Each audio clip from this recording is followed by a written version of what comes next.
Здраво наши пријатели. Од денес официјално започнуваме со нови прилози во оваа трета сезона. Наш гостин ќе биде шарпланинецот, како наша македонска национална гордост. За него ќе зборуваме со човек кој што одгледува преку 30 шарпланинци во природа и ги користи токму за тоа што се наменети. Тоа е Миленко Неделковски. И сега ќе видиме што ќе ни каже тој за шарпланинецот и неговите други миленици.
Ние се наоѓаме во фармата на Миленко Неделковски, добро познат на нашата јавност по неговата емисија Миленко Неделковски шоу, која што веќе 8 години, повеќе од 8 години оди во едер.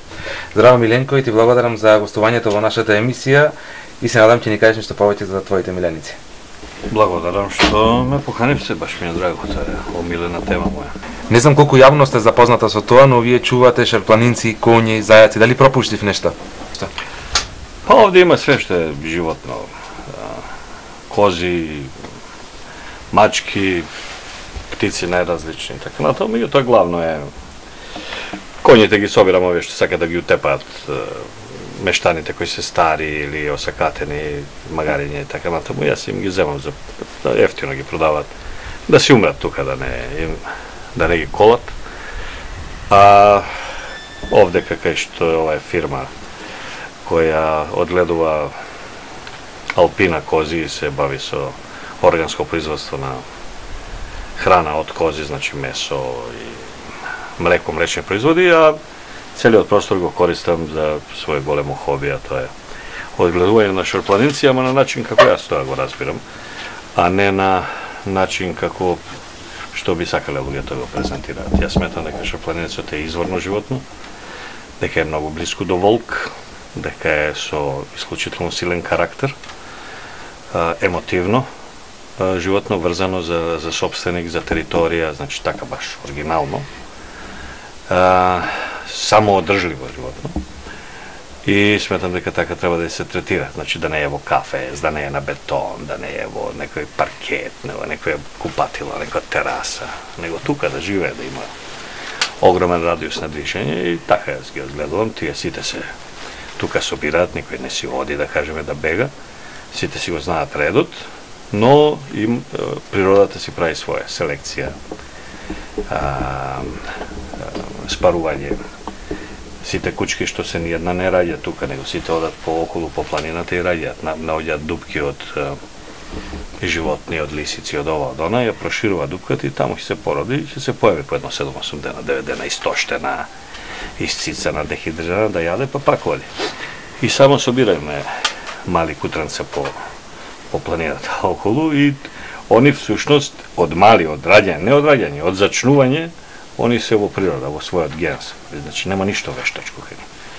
Природно, они како што треба да живеат и целото и овие мали куќанци што ги гледат и овие големи што се, они се едноставно тука соживеани, тоа е нивна средина. Големите куќиња што одат со стадото, они имаат дневно 20 километра. Одиме, дојдиме. Навечер, особено преку зима, кога е поопасно, кога има волци, мечки и така натаму, они се цело вечер трчаат наваму, значи имаат огромен, имаат фитнес цел ден и цела вечер и така. Значи во природно одгледување на автохтоно наше домашно животно, домашен миленик. Кога ме повозивте околу фармата, ми ги покажавте и оние мали преубави шерпланинци. Колку ги имате на број? Па тие има едно, мислам дека се сега по некој умира, нели? Мајката ќе го отфрли или така, ќе го нагази лошо и така. Натоа, меѓутоа мислам дека се сега 45, ако едно или две се повеќе или помалку, настрана што не може ги доброиме сите мајките, ги кријат, нив? Овие што ги гледавте овде, дека тие се од 2-3 мајки па собрани на куп, значи братучете се собрани. И колку е тешко нивното одгледување? Па мене не ми е тешко. Тешко е да се набави храна, меѓутоа има овој стар леп кој го дава. Со камион не носат овде и од пријатели, од месарници, сето тоа што останува, го собираме, го носиме, да имаме замрзувачи, па тоа се готви, значи да не им даваме сурово, ти ако дадеш сурово, повеќе мириса и малку се научува, прелошо се научува куќето, вака варено да е, настрана што тоа што е варено, останува така чорба, која со лебот прави додатен квалитет за храната и така ги таму имаме просторија каде тоа се вари, еден огромен казан и така, сега раната еднаш на ден, на вечер. Тоа укажува на фактот дека сте голем љубител на животните. Па како што кажува она народната, кој што ги сака луѓето, ги сака и животните. Од каде се роди таа љубов спрема нив? Па не знам, тоа веројатно е природно тоа. Не може да не се прави тоа, нема раѓање, нема умирање, тоа или имаш или нема. Да ве навратиме малку во детството. Сигурно се сеќавате на вашето прво милениче. Ајде кажете нешто повеќе за него. Па ја имав уште имавме едно прво мало шерпланинче кој не успеавме да го чуваме доволно долго, ние бевме деца, де факто, не можеме да обезбедиме храна, тоа кога почна да расте веќе. И тоа е многу одамна. И се викаше Раси, баш као денес се сеќавам. Па последно време, некаде на преминот од гимназија на факултет, чував два извонредни примерока на кувас, на унгарски, маđарски овчар. Маđарите имаат 4 врсти овчари. Пули, пуми, кувас и командор. Командора не се едни така како Боб Марли. А кувас е шерпланинец само бел, со тоа што е само бел и помала глава, поситена у главата. Ама е бел. И чував така два на времето и така. И потоа имав некоја подолга пауза од причина што мора да има услови, не можеш да мора да се адаптираш на тоа што сакаш да чуваш, тоа исто како со ауто, ако купиш ауто од 4000 кубика бензин, мора да си спремен дека тоа мора да ставиш многу бензин, не може да троши како фичо, или како пегличка. И така, сега овде си нешто што може и сум испуштил од чувањето на животни се овде максимално надокнадува. Бидејќи ги имате повеќе кучиња од оваа раса, сигурно има некоја случка на љубомора. Дали ќе ни кажете некоја? Они се исклучително посесивни животни, љубоморни животни. Они еве сега секое доаѓање, значи они сите доаѓаат, тоа што нема да го погалиш или што нема да му обрнеш малку внимание, некои имаат имиња, немаат сите имиња, бидејќи се премногу кучи. Што нема да му обрнеш внимание, цел ден људ, цел ден е на страна, не да интересни се како луѓе се.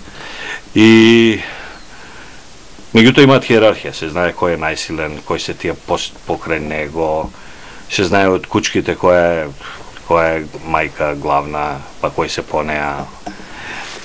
Имаат една хиерархија и која се они максимално почитуваат, а кон овде кад јас и луѓето што работат тука брат ми цело време, се обидувам да ги третираме сите, значи да нема запоставени, иако има некој пример кој тебе ти се допаѓа повеќе, некој мене кој по-убав, по-малото, по-симпатично, по-големото.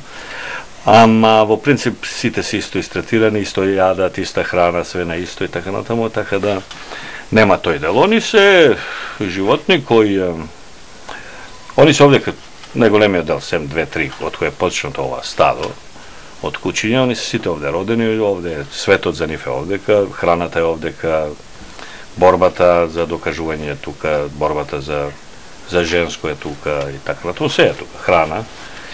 И тој свет си го чува, значи овде од кога сме ние овде на 3 години, 4 овде кај нас што е овие делови кои се под концесија, како пасиште нема волк, тие веројатно се иселија волците, се исплашија. Порано имало волци, луѓето од селата имале проблем, ќе им заколе некој живинче вамо таму. Сега од кога се моите кучиња тука нема волк, не, мислам нема, веројатно се емигрирале негде, кој ги знае како у Грција. Мал е бројот на луѓе во Македонија кои што се одлучуваат да одгледуваат коње.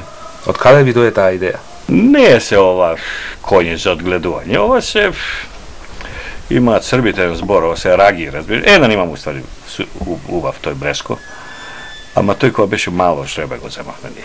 И се порасна, сега го огромен, не можеш да го не можеш да го влече 10 души. А другите се всушност такви кои го ислужиле својот живот, кои и јас не ги мачам седа тука, мислам нема кошта ништо, пасат, вода има. Дали знаете да јавате на коњите, колку знаете колку често си го дозволувате тоа? Јас знам да јавам така, сум јавам неколку пати, порано многу одамна, може средина на 80-ти, малку нешто тако, во коњичкиот клуб, нели тој на хиподром или нели како се викаше, има еден голем убав коњ, дендеве се сеќам, се викаше Крафт, огромен некој. И така, ама тоа, од овде до овде, немам, мислам, не ме држи сега, и малку и греото волку кила да му ставиш на тој кој нек си живе. Интересно што во вашата мини зоолошка имате зајаци. Од каде идејата да ги донесете? Не, зајаци донесе еден. Тука и тие зајачка работа од 2-3 стана 120, зајаци, мачки, што знам што има све. Што има животинче, нека си живе. Мене, нас ние, да кажеме, и кучињата не може ги даваме, луѓето ги бараат за купување, овие козите не ги за колење, не е жал, не ги да кажеме забранете, сум забранен да колат овдека било што кокошка, зајак, не да коза, не дојде предвид, не може тоа да го. Едноставно така сум, што се однесува за животни сум многу жалив, веројатно за луѓе не сум толку жалив, али за животни не сум да се мачат, инаку сум гледал овие што со коњи собираат дрва по планини, тоа е мака жива, мислам, тоа. Ги тепаат, ги прават, ги малтретираат, имаат систем како тоа се дресира, ги тепаат додека тој не клапне, па после не така, ама тоа овдека не смее да се случува така. Од целиот разговор слушнавме дека имате доста обврски за да ги одгледувате сите овие животни тука. Кој ви помага во тоа? Немам јас обврски, тука си е фирма малецка, која е на брат ниво фирма, фамилиарна, и си има 2-3 вработени кои се грижат, меѓутоа во основа што е се, коњот пасет, мислам, нема тука што да се преврзе од овде онде, тоа не е некоја обврска или да се однесе да пие вода, мислам, тоа не е нешто. Кучињата што се хранат, ама тоа сме го свеле на минимум, вака, варење, правење, ставање у кофи, ќе ги врземе сите кучињата, они кога јадат се малку нервозни, ќе ги ставиме по боксови или како треба да јадат и после ги пуштаме толку, колку да бидат одвоени додека трае тој процес од, да кажеме, 20 минути, пола сат, они брзо јадат малку, и после ќе си остане секој со по една коска. И цела вечер се занимава. Дали во иднина планирате вашиот дом да го збогатите со уште некој милениќе и да го планирате, што би било тоа? Жирафа за да јаде кај комшијата. Не, виола е многу. Јас се мислам се да направам една акција во која ќе замолам, ако сте заинтересирани и вие да се вклучите. Јас сметам дека шарпланинецот како животно е, како домашно, наше изворно животно е, наша гордост го има и на метална пара и се, меѓутоа ние како воопшто како држава, како граѓани, како кинологија, комплетно, како закон не му посветуваме доволно внимание. Ја немам ништо против луѓето што чуваат, кој чува чао, кој чува хаска, кој чува, секој си има свое, нели? Не можеш шарпланинец да чуваш во еднособен стан, ама не може и пудлица да чува овдека да се бори со волци, нели? Те се си има свое. Но наш изворно е да кажеме, не е бриешки овчар, не е, не знам, малтешка пудла, не е, не знам каков шкотско, не знам што, него е шарпланинец. И мислам дека малку му се обрнува внимание, сакаат да не го украдат сите, албанци, косовари, хрвати, срби, како бренд, босанци, сите сега да го украдат, тоа е наше куќе и не може да е ничие друго, шарпланинско наше куќе и јас сум голем заговорник да се тоа што е можно повеќе рашири низ Македонија. Нормално, купување на шарпланинец не е ефтина работа, тоа е неколку стотина евра, бара, нели, после тоа други трошови, вакцинирање, ова, оначување, хранење и така натаму. И меѓутоа се обидувам колку е можно повеќе да јас колку со мојата, значи едноставен мој пример мал. Мислам немам веднаш да кажам добар во ниво кинолошки сојузи, ниво тие најразлични здруженија за ова, за ништо тоа не ме интересира. Меѓутоа ја лично како единка сакам да помогнам во правец на зачувување на исконската. Значи има, сега малку може сум преширок, меѓутоа има донесуваат ги мешаат со вакво куќе, со такво куќе, па после тие растат големи или вакви такви, па ги ставаат у борба, што е одвратна работа, нели, оние борби на куќиња и така натаму. Јас се залагам за овдека да има, значи, оригинални наши, кој е по-бело, кој е по-сиво, крем и така натаму, меѓутоа наши оригинални. И во тој правец ова есен сакам да значи во овие неколку следни месеци сакам да спроведам една акција, а тоа е еден ден да го објавам, ќе го изрекламирам, ќе замолам за помош и од кај вас, а тоа е да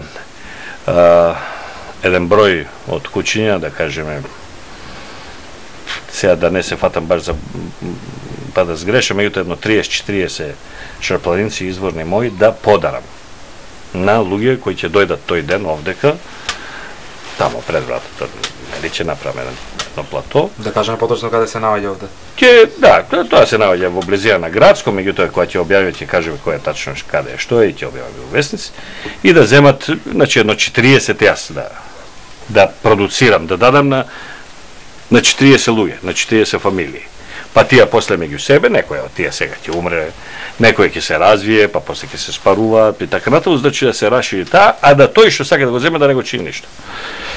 Нормално ќе го чини, понатаму да се со тоа што ќе морам да направам една селекција, тој што ќе сака да земе, да покаже дека прво има кај да го чува, значи дека има барем малку простор, значи како услови, и второ има да го рани. Мислам да не биде еве ти суфлеп една корка и сега тој сигурно нема да порасте. Мислам ќе закржлеви тоа куќа. И сакам да направам таква една акција од мене. Од мене за оние што сакаат шарпланинец, без разлика дали е некој во, што ти знам, крајен југоисток на држава, во некој Ново село или во некој Берово или некој Струга или некој кај сака, мислам Кумановско. И убаво би било да можам и тоа да го као раширам, да е на поише позиција ако успеам. И за тоа ќе побарам помош од неколку, еве од вас барам, ќе побарам од Викса, ќе побарам од Јанко Бурек и така, значи луѓе кои би сакале тоа, е све природно. Доаѓаш, взимаш твое си оди си го. Би било убаво да се тоа фамилии кои имаат деца, бидејќи ова е куќе кое исклучително многу сака деца, исклучително многу штити деца. Е посветено до крај, дете може го малтретира, да му брца у око, у вода го тегне, нема да мрне куќето. Така натаму, значи заштитнички настроено кон фамилијата, не е куќе која напаѓа. Но сепак чувар. Он е чувар на начин ќе те пушти внатре, ама те пушти да излезе. Додека не дојде газда. Тоа е и овие куќињата мои така. Ќе влезеш ти тука, ќе си дојдеш и може да си добронамерен, може не си. Тие куќињата не го знаат тоа, нели? И ќе застанат таму и не те пушта додека не дојде некој да им каже тргнете се. И тоа е, мислам, тоа е една стратегија. Тоа е стратегија на Александар Македонски. Разбира за тоа што и овие полека си ја научиле да својот живот. Миленко, ти благодарам за твоето гостување во емисијата Пријатели и ево овој прилог нека биде како едукација за сите познати личности во Македонија дека во еден дом може да се чуваат и повеќе миленици. Ви благодарам што ме викнавте во емисијата и со радост ќе ви известам кога ќе правам оваа акција да се вклучите. Ние сме тука секогаш.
Звони телефон во полициска станица и се јавува дежурниот полицаец.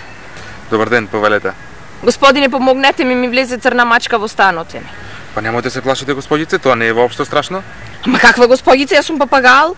Ау, се надавам ви се допаднаа денешните прилози, па се гледаме наредниот викенд, на истото место, во истото време.